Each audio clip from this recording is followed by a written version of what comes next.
శాసన వ్యవస్థకి ఇటు పక్కన న్యాయ వ్యవస్థకు ఒక పెద్ద ఫైట్ ఉంది. అసెంబ్లీ పార్లమెంటుల విషయంలో కోర్టు జోక్యం చేసుకోలేవు స్పీకర్ల విషయంలో. ఎందుకంటే స్పీకర్లకి విచక్షణాధికారాలు రాజ్యాంగమే ఇచ్చింది కాబట్టి జోక్యం చేసుకోలేవు. కానీ ఈ మధ్యకాలంలో శాసన వ్యవస్థ మీద పెత్తనం చేయాలనుకుంటున్నది న్యాయ వ్యవస్థ.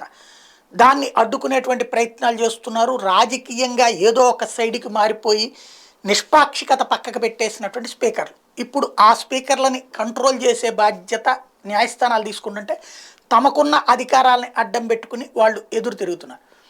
అట్లాంటి దాన్ని ఒక దారికి తెచ్చే ప్రక్రియ. ఫర్ ఎగ్జాంపుల్ ప్రత్యక్షంగా ఇంకెక్కడికో వెళ్ళిపోనక్కర్లా. మన ఆంధ్ర తెలంగాణలోనే చూస్తే క్రిందసారి 23 మంది ఎమ్మెల్యే వైసీపీ నుండి పోతే వాళ్ళకి సంబంధించిన యాక్షన్ అంటే పట్టించుకోలేదు కోర్టు.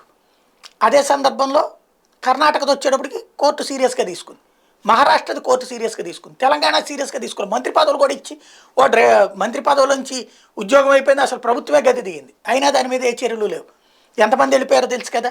మన ఆంధ్ర తెలంగాణలో కోర్టుల్లో మాత్రమే ఇట్లా నడుస్తాయి. వీళ్ళకి సంబంధించినయే సుప్రీంకోర్టు దాకా వెళ్ళినా కూడా ఏమీ చర్యలు ఉండవు. బట్ మిగతా రాష్ట్రాలకు మాత్రం కోర్టులు వేగంగా స్పందిస్తాయి. మహారాష్ట్రకు సంబంధించి కోర్టు తాజాగా స్పందించినటువంటి అంశం, మహారాష్ట్రలోని శివసేన వైరిపక్షాలు పరస్పరం దాఖలు చేసుకున్న ఎమ్మెల్యేల అనర్హత పిటిషన్లపై ఆ రాష్ట్ర అసెంబ్లీ స్పీకర్ రాహుల్ సర్వేకర్ తుది నిర్ణయం తీసుకోవాల్సిన గడువును సుప్రీంకోర్టు పొడిగించింది. వచ్చే నెల 10వ తేదీ వరకు సమయం ఇస్తున్నట్టు సిజేఐ జస్టిస్ డివై చంద్రచూడ్ నేతృత్వం ధర్మాసనం శుక్రవారం చెప్పింది. అక్టోబర్ 30న వెలువరించిన ఆదేశాల ప్రకారం డిసెంబర్ 31లోగా స్పీకర్ నిర్ణయం తీసుకోవాలి. అయితే పరిశీలించాల్సిన పత్రాలు అధికంగా ఉన్నందున మరింత గడువు కావాలంటూ సభాపతి సహేతుకమైన కారణాలు చూపారని ధర్మాసనం పేర్కొంది. Justice JB Pardiwala, justice Manoj Mishra ఈ ధర్మాసనంలో సభ్యులుగా ఉన్నారు. అయితే ఇక్కడ ఏంటి, సుప్రీంకోర్టు ఇప్పుడు స్పీకర్ నేను చేస్తాను అని చెప్పాడు, అలా దారికి తెచ్చింది అనమాట.